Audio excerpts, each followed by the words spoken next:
दोस्तों, एक बार फिर आपका सभी का स्वागत है हमारे इस वीडियो में ईश्वर को प्रसन्न करने के उपाय में।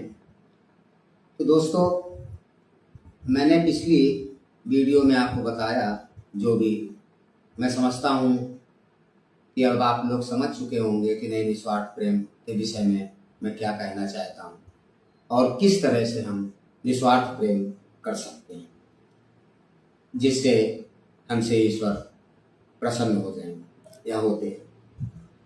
दोस्तों, आज मैं आपको इस वीडियो में इसके आगे ले चलते हैं और बताते हैं कि निस्वार्थ प्रेम के अलावा और क्या ऐसी चीज है जो कि हमको या सभी को करनी चाहिए यदि वह व्यक्ति कोई भी ईश्वर को, अपने इष्ट देव को प्रसन्न करना चाहता है।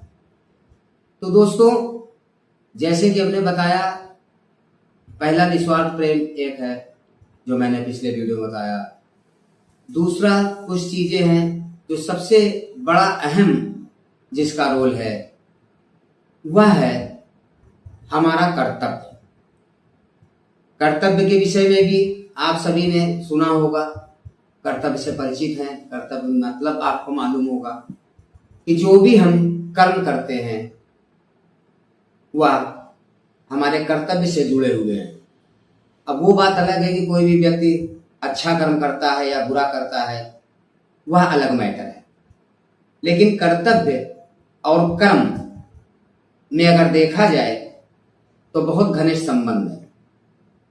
सवाल अब यहां पर आता है कि मैंने जैसा आपको बताया कि निस्वार्थ प्रेम के बाद जो आपको ध्यान देना है यदि आप अपने इष्ट देव को प्रसन्न करना चाहते हैं तो वह दूसरी बात कर्तव्य है।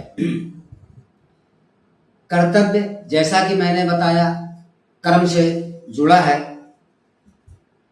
तो दोस्तों, अब अगर जरूरत यहाँ पर है, जिस प्रकार से निस्वार्थ प्रेम में अगर हमने आपको बताया कि निस्वार्थ प्रेम अगर करना चाहते हैं तो पहले उसको समझना पड़ेगा, उसी प्रकार से अगर अब कर्तव्य की बात हम लेते हैं और करते हैं तो सबसे पहले हमको ये भी समझना पड़ेगा कि वह कर्तव्य है क्या। आपको पहले भी वीडियोस में हो सकता मैंने बताया हो या नहीं बताया हो कि हम सभी का अगर यहां जन्म है हुआ है तो वह भी ईश्वर की मर्जी से हुआ है। उसका भी कोई कारण है। बिना कारण के कोई चीज सृष्टि में नहीं होती।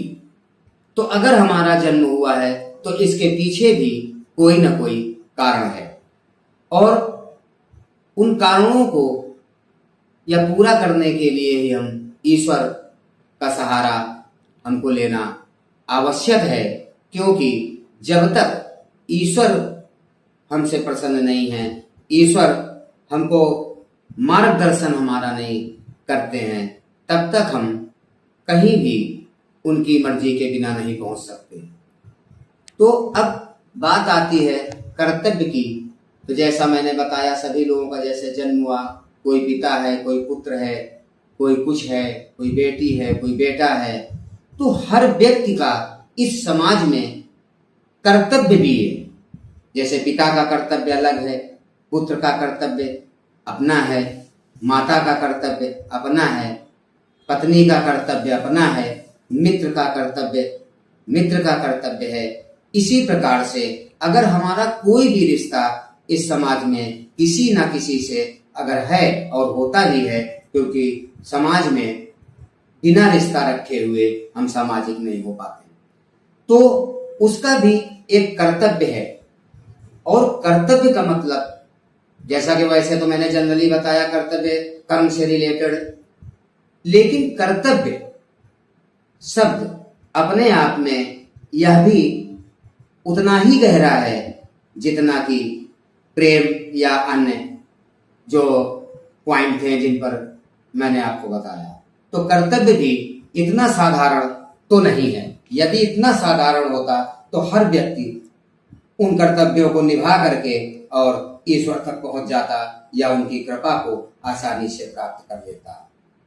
कर्तव्य ही तो है जो इतना ज्यादा उलझा हुआ है जिसके कारण व्यक्ति कुछ न कुछ जाने अनजाने में अपराध, पाप या गलत व्यवहार हो जाते हैं, जिनका परिणाम भी व्यक्ति को भुगतना पड़ता है। क्योंकि इस समाज का नियम है, सृष्टि का नियम है, जैसा हम कर्म करते हैं फल उसका हमको अवश्य मिलता है, भले आज मिले या कल मिले। तो दोस्तों, कर्तव्य नियम से बंधा विषय है। कर्तव्य को हम नियम से जोड़ सकते हैं। जैसे मान लीजिए पिता को आप ले लें, तो पिता का कर्तव्य, जो पिता पद के लिए एक ये पद है, मैंने आपको बताया ये सब समाज है, हम लोगों को यहाँ पर एक पद मिला है जिसकी गरिमा को देखते हुए उसके अनुसार हमको कर्म करने हैं और अपने लक्ष्य तक हम अपने जीवन में पहुंचने का प्रयास करते हैं। तो वो कर्तव्य ही तो है, कर्म ही तो है। तो जैसे मैंने बताया पिता, तो पिता का जो कर्तव्य है, जैसे अपने परिवार की देखरेख करना, अपने बच्चों का ध्यान रखना, अच्छे से अच्छी उनकी परवरिश करना, अच्छे से अच्छे उनको संस्कार देना, या जो भी जरूरी नियम एक पिता के लिए समाज में बनाए गए हैं, जो पिता के कर्तव्य के वास्तविक नियम हैं, मैं उन नियमों की बात कर रहा हूं यहाँ पर, ना कि उन नियमों की जो समाज को देख करके, जैसा कि मैंने पिछले वीडियोस में आपको बताया, आज everything is depend on surrounding. जैसा कि हम अपने चारों ओर देखते हैं लोगों को करते, उसी को हम अपना कर्तव्य समझ लेते हैं। मेरे भाई, कर्तव्य समय के हिसाब से कर्तव्य की परिभाषा नहीं बदलती। मैंने आपको पहले भी बताया, ईश्वर के नियम, युग कोई भी रहा हो, नियम आज भी वही हैं जो पहले के युगों में हुए हैं। वो बात अलग है कि हम समाज को चेंज होने में हम कर्तव्य को, जैसा मैंने बताया, कर्तव्य भी हमारे चेंज हो जाते हैं, ऐसा नहीं है। कर्तव्य कभी नहीं चेंज हो सकते हैं। पिता का कर्तव्य जो है अपने बच्चों का पालन करना, अपने बच्चों को अच्छे संस्कार देना, शिक्षा देना, सारा कुछ जो कुछ भी उनको एक पिता के रूप में उनको मिलना चाहिए। अगर वो हम बिना स्वार्थ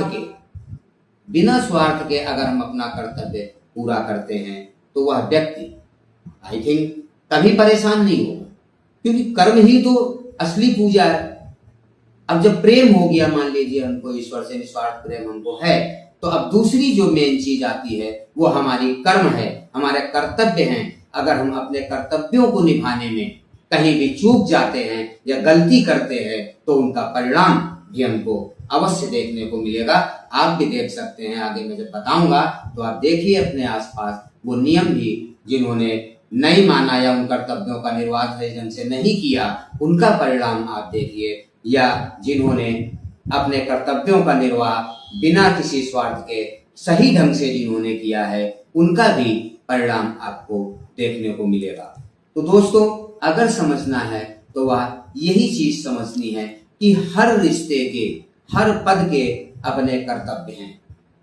तो वह कर्तव्य जब हम सही ढंग से अगर हम करें, तो ईश्वर हमसे बहुत जल्द प्रसन्न होते हैं। क्यों? वह यही तो चाहते कि जो नियम सृष्टि के हैं, जो नियम, जिस नियम से सृष्टि चलती है, जो नियम परमात्मा के द्वारा बनाए गए हैं, अगर उन नियमों का, उन कर्तव्यों का कोई भी व्यक्ति अपने जीवन में सही ढंग से अगर पालन कर लिया जाता है, तो इससे बड़ी संसार में मैं समझता हूं कोई पूजा नहीं है। और वह व्यक्ति, मैं कह सकता हूं कि आप देखिए, अगर कोई आसपास अगर ऐसा व्यक्ति आपको दिख जाए, आपके नॉलेज में हो, तो देखिए आप कि जिस व्यक्ति ने अपने कर्तव्यों का अगर सही ढंग से निर्वाह किया होगा, तो वह अवश्य सुखी रहा होगा। उसको जीवन में किसी भी विकट परिस्थिति का सामना नहीं करना पड़ता होगा या पड़ा होगा, और अगर पड़ा भी होगा तो वहां भी ईश्वर ने उसको इतनी आसानी से निकाल लिया होगा कि वही व्यक्ति जानता होगा कि वाकई में प्रभु ने हमारी यहाँ पर सहायता की, और उसको महसूस हुआ होगा कि प्रभु ने हमको विकट समस्या से बाहर कर दिया। क्यों? कर्तव्य ही सबसे बड़ी हमारी आपकी ताकत है। जितना सही ढंग से नियमों का पालन हम अगर जीवन में कर ले जाते हैं, मैंने कहा हर चीज का कर्तव्य है, हर चीज की एक नियम है, अगर उसी के अनुसार अगर हम कोई कार्य करते हैं तो आप ये समझ लीजिए कि भगवान आपसे अवश्य प्रसन्न हो जाएंगे। तो दोस्तों, अब जैसा कि मैंने बताया कि पिता का कर्तव्य है, उसी प्रकार से पुत्र का, अगर कोई पुत्र है तो पुत्र का भी कर्तव्य है और उसका नियम है। सभी आप जानते हैं कि पुत्र के क्या कर्तव्य हैं या पिता के क्या कर्तव्य हैं। मैं सोचता हूँ हर एक रिश्ते की विषय में एक्सप्लेन करने की हमको इतनी आवश्यकता यहाँ पर नहीं है, क्योंकि हर व्यक्ति जो सामाजिक है वो इन रिश्तों को जानता है, और अगर रिश्तों को जानता है तो वह यह भी साथ में अवश्य जानता है कि किस तरह से भाई का कर्तव्य, किस तरह से पुत्र का कर्तव्य, किस तरह से अन्य रिश्तों का जो कर्तव्य है वो उसके क्या नियम है और किस प्रकार से हम उसको निभा सकते हैं या निभाना चाहिए। लेकिन उसके विपरीत हर व्यक्ति, आप देखिए ज्यादातर समाज में आपको उसके विपरीत आपको कर्तव्य करते लोग नजर आ जाएंगे। इसी का परिणाम है, आप सब समाज में देखते हैं कि कहीं पिता ने कुछ कर दिया, पुत्र ने हत्या कर दी, किसी ने अपनी माता की हत्या कर दी, किसी ने बहन के साथ ये कर दिया, किसी ने मित्र के साथ ये कर दिया, किसी ने ये कर दिया, किसी ने वो कर दिया। ये क्या है? यह अपने कर्तव्यों का सही ढंग से निर्वाह न कर पाने का रिजल्ट है। जहां पर भी, जिस भी परिवार में या जिस भी व्यक्ति के घर में अगर इस तरह की कोई चीजें हैं तो जरूर वहां पर किसी न किसी के कर्तव्य में चूक है, जिसके कारण वह दिन या वह समय उसको देखना पड़ता है।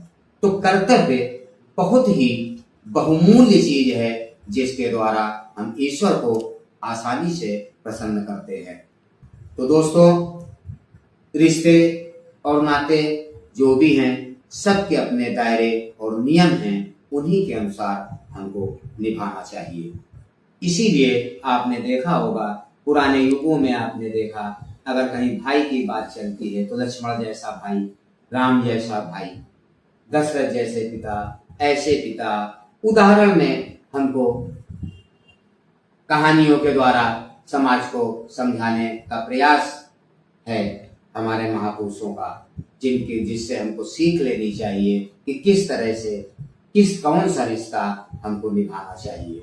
और आप देखिए कि जिन लोगों ने अपने कर्तव्यों का सही निर्वाह या स्वार्थवश किसी कर्तव्य को अगर पूरा किया है, मैंने आपको बताया निस्वार्थ कर्म भी है, अगर निस्वार्थ प्रेम है जरूरी तो वहां पर निस्वार्थ कर्म भी आवश्यक है, क्योंकि आपको मालूम है गीता में भी यही लिखा है, कर्म करने के लिए कहा गया है, फल की इच्छा करने के लिए नहीं कहा गया है। बिना इच्छा के जो कर्म किया जाता है वही निस्वार्थ कर्म है। ये स्वयं भगवान जी ने गीता में एक चीज कहा है कि आप कर्म करिए, फल की इच्छा ना करिए। क्यों? क्योंकि फल की इच्छा जब हम करके कोई कार्य करेंगे तो वह निस्वार्थ कर्म नहीं हो सकता, वह स्वार्थ रहित कर्म हमारा हो गया।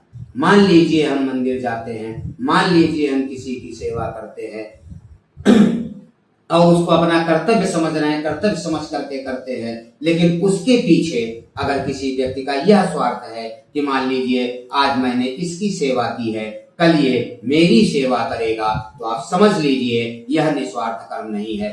जो समाज में आप देख लीजिए चारों तरफ स्वार्थ रहित कर्म लोग कर रहे हैं। तो गीता में जैसा मैंने बताया निस्वार्थ कर्म के लिए कहा गया, जब हम फल की इच्छा करे बिना अगर कोई कार्य करेंगे वही हमारा असली कर्तव्य और कर्म होगा जो हमारा सार्थक होता है।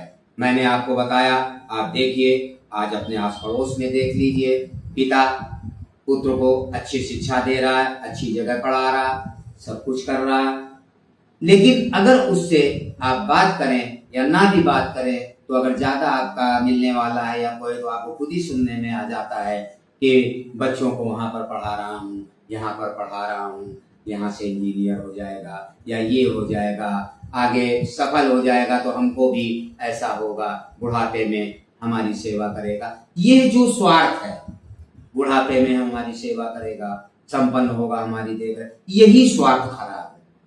जो व्यक्ति ये स्वार्थ रख करके मन में, अगर मान लीजिए कोई भी पिता अपने परिवार का पालन पोषण कर रहा है या अपने बच्चों को सही ढंग से पाल रहा है, सही ढंग से आपको देखिए अच्छी शिक्षा दे रहा, सब कुछ करा, लेकिन अंदर उसके अंदर यह मन में अगर बात है आ गई या आई है, यह सोच करके अगर कोई व्यक्ति करता है कि यह बड़े होकर के संपन्न होकर के हमारे लिए काम आएंगे, तो ये निस्वार्थ कर्म नहीं हुआ, ये निस्वार्थ कर्तव्य नहीं है, ये असली पिता का कर्तव्य नहीं है, या किसी भी रिश्ते का ये असली कर्तव्य नहीं है जहां पर हम स्वार्थ बस अगर कोई काम कर रहे हैं।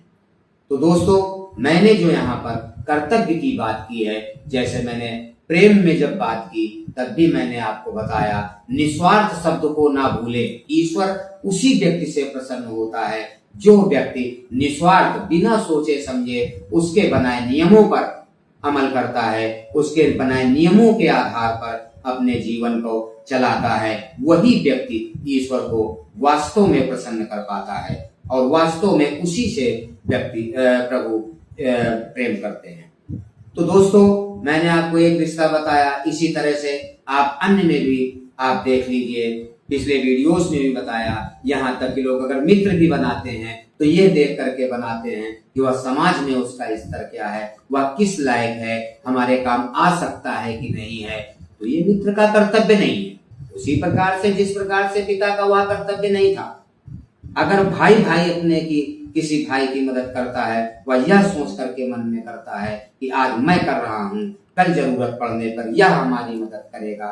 ठीक है, सही है, करे ना करे इसमें हमारा जोर नहीं होना चाहिए। इसलिए इस भावना को भी रख करके हमको किसी की मदद या सहायता नहीं करनी चाहिए, भले वो किसी भी रिश्ते की बात हो।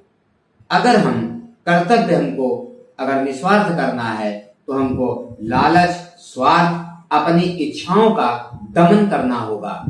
जब हम प्रभु से निस्वार्थ प्रेम कर चुके हैं, मैंने बताया ये जो कर्तव्य है ये निस्वार्थ प्रेम के बाद मैंने इसीलिए इसको रखा है, क्योंकि जब निस्वार्थ प्रेम होगा, मैंने आपको पिछले वीडियो से बताया भी है, तभी हम इन चीजों को जज कर पाएंगे कि वास्तविक कर्तव्य क्या है और अवास्तविक सामाजिक कर्तव्य में क्या अंतर है। वास्तविक जो भाई का कर्तव्य है, वास्तविक जो एक पिता का कर्तव्य है, वास्तविक जो एक पुत्र का कर्तव्य है, उसको समझने के लिए हमको तभी हम समझ पाएंगे जब हम ईश्वर से निस्वार्थ प्रेम कर चुके होंगे या मेरे मन में थोड़ा सा भी ईश्वर के प्रति निस्वार्थ प्रेम उत्पन्न हो चुका है।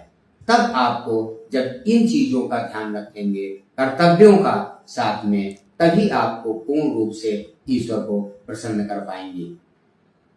आप देख लीजिए, जानते हुए भी समाज में इसके विपरीत आचरण और सभी कुछ आपको देखने को मिल जाएगा। चलिए, आज का वीडियो मैं यहीं पर समाप्त करने की इजाजत चाहूंगा और समाप्त करता हूं। आगे आने वाले वीडियो से बताऊंगा कि आगे किस प्रकार से निस्वार्थ कर्म को हम अपने सार्थक कर सकते हैं। तब तक के लिए शुभ रात्रि। ओम नमः शिवाय।